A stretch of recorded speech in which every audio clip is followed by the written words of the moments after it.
Hello, I'm Roger Bisbee from the Skill Builder channel, and in this video I'm going to be doing basement waterproofing. We've already done something on basement waterproofing with a good video, so check that out, but this is a slightly different situation here. What we're going to do here is what we call a drained cavity. Is when you put up a membrane and it allows the water, such as it is, that comes through the walls to trickle down the back and go into a floor drain. Now the reason you do that is because you can't overcome the water pressure always. You know, if you've got a high water table, the rain will push its way through, the water will push its way through the wall in all kinds of nooks and crannies. As hard as you may try putting surface treatments on, you find it's still pushing through. So if that's the situation with you, then the drain cavity is the way to go. Now normally with a drain cavity you would go to a floor perimeter drain there, and that would go into a sump, and a pump would take that away and pump it back out of the basement. Loads and loads of those systems all over the UK working perfectly well, but we're lucky. In this situation we've got a walkout basement, so we're able to use God's own gravity, if you like, or Isaac Newton's gravity, to take the water out to the outside without any pumps, without any trouble. It's going to be a passive system. Actually, having watched this basement over the last couple of years, there's not that many places where the water comes through. In very heavy rain we do get a few little damp patches, so you might consider this drain cavity to be overkill, but I'm going to do it anyway because I love a bit of the old belt and braces. Now you may be wondering what this is. This is 25mm polystyrene, and the only reason it's here is because the foundation wall is slightly wider than the cavity wall, so it changes there, and there's a lip 25mm. So I've put this polystyrene on the wall simply to overcome the lip, but of course it does add to the insulation, so it's no bad thing.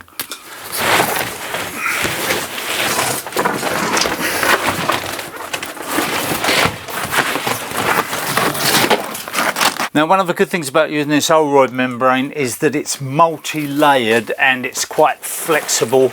It's got this kind of hexagonal pattern on it, and what that allows you to do is to bend it right into the corners, so you don't have to finish up with some awkward joint at the corners.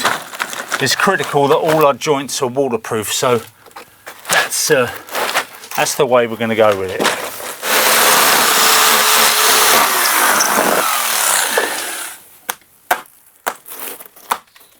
So the best thing is put one fixing in the sheet at the top, hang it down, get it plumb so that you're okay. Not that you need it plumb necessarily, but it's nice to have things upright and level. So we'll get that plumb, and then we'll push down and we'll put another fixing in it all the way down, and then we can push towards the edges to get rid of any bubbles, because we want to kind of stretch this out on the wall, keep it tight, because with this particular membrane I'm going to be plastering over the top. There are ones that you can get which you just put stud work over the top or dot and dab, that kind of thing, but I don't know why I'm doing this, but I want to plaster it. I think one of the reasons is it's such a tiny room, I don't want to waste space with battening out and then plasterboard or whatever else, or even dot and dab. So this will give me a nice tight coat.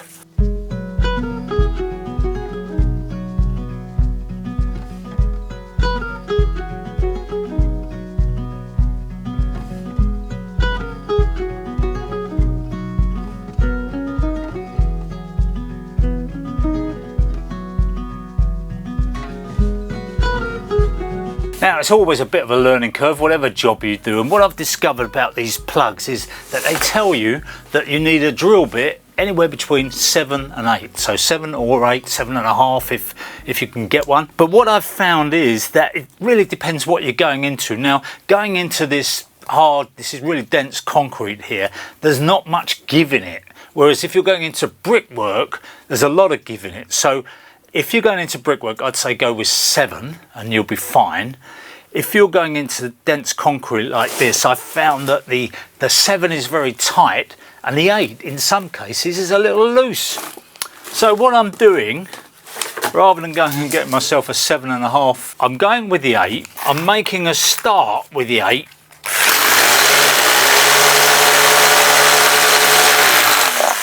Now that takes care of those ribs, the little bits on the end there, where it just slightly thickens out, the plug thickens out. I'm not going to do this on every one because I'll have 2 drills on the go. Then 7 to complete the hole. Then you'll find when you put it in,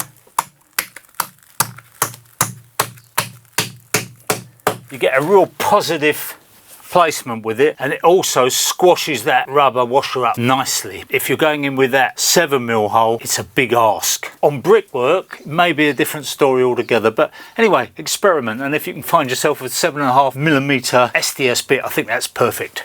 They give you a nice flat bit on the back, i.e. no studs, so you can just stick it on the back. Do you know what? I'm thinking that maybe what I ought to have done is to have stuck this on first and left that bit of tape on the back, and then all I would need to do then is pull it.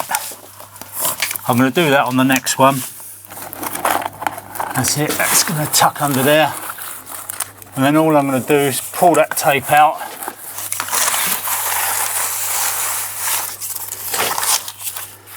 So we've put that double-sided tape there, which has sealed these two together very nicely, but we're not finished because this is a belt and braces operation. So because I'm plastering this, you use a fleece tape. You can use another kind of tape if you're not plastering, but for the plastering, to get the plaster to adhere to it, we're using this special fleece tape, and that is going to stick over the join.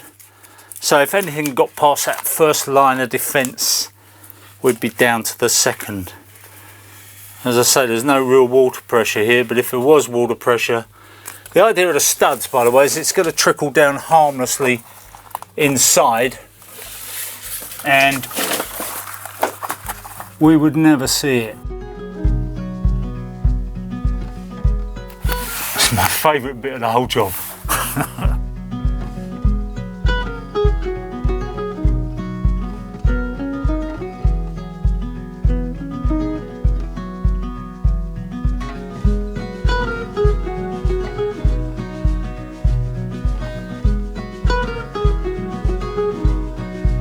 So now we've tanked all the walls and they're all looking pretty good. We now want to put in the perimeter drain. Now the perimeter drain is a bit odd really, because you can see on the back here we've got loads of holes. So it's acting a little bit like a French drain, a land drain. So the idea is that any water that comes through the wall will run down the back, trickle down the back of this membrane, and there's studs there, so it allows it to trickle down, and it will arrive at the bottom here where we've actually just chopped out a channel in the foundation. So there's a little gully there which is concrete, and you know, you could say, all right, well look, it'll just run all the way through there without any trouble. But in the perimeter drain, because we've got these holes in the back, it's got a very easy route into the drain itself. So if that starts to flood, it will run in the drain. There's a slight fall on the drain, so it will run down the drain, and we're not talking about huge quantities, but even if we were,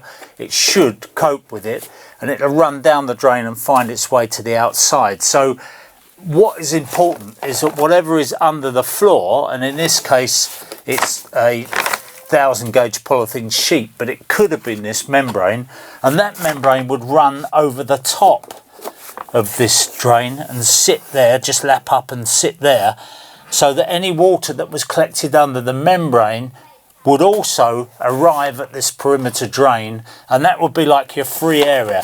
And what they normally do is just put some shingle in, some round pebbles if you like, not sharp shingle, but round pebbles in this area here, so that any water that finds its way through will have a kind of free route, if you like, and that supports the floor. But in this case, I know we've got nothing coming through the floor. This polythene is hard up against the foundation. It's got concrete on top of it, so I'm not really over worried about what's happening in the floor. So I will fill that in, but then I'm just going to run that polythene sheet over the top of the perimeter drain, up the wall, and I'm going to finish it just about there, and that won't cause any problems at all.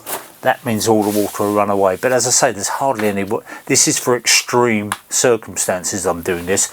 If you're doing it in a proper cellar and you're going to get it passed by the building inspector and it's going to be a habitable cellar, then I would recommend that you follow the drawings to the letter and get it passed off that way. But in this particular case, we're kind of adapting something, if you like. This is going to be used as a little workshop, this area down here, and maybe a bit of office space, but it's not habitable as such.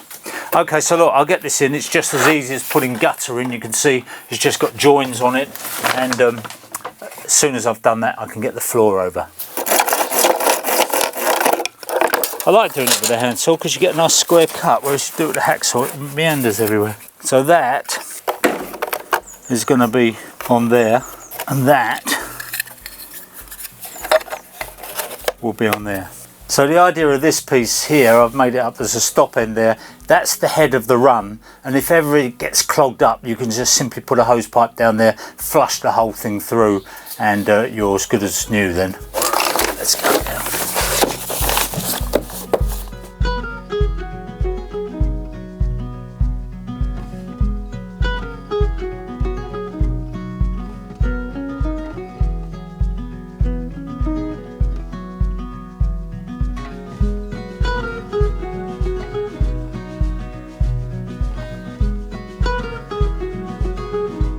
So that's it, they've moved in now. There's still a little bit of skirting to do around the bottom, but we've had a lot of rainfall and it is bone dry in here, so it's really quite nice, and the walls are all pretty solid. That dot and dab worked well.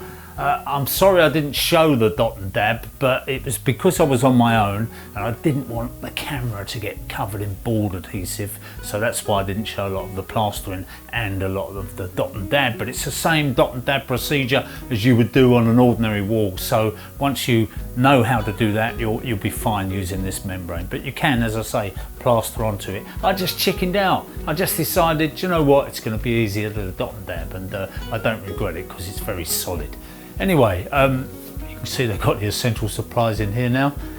For those of you who don't know, when we actually built this room, this was part of an extension, and there's a sewer going all the way through here. This is shared sewer going down all the neighbouring properties. So there was nothing we could do about that. We racked our brains thinking about various ways of rerouting it and so on. And if we had have done, this would have been a massive, great room, and it would have been fantastic. But there you are, you can't have everything in life, and having a sewer running through your office, what's not to like? I'm Roger Bisbee, come back and see us soon.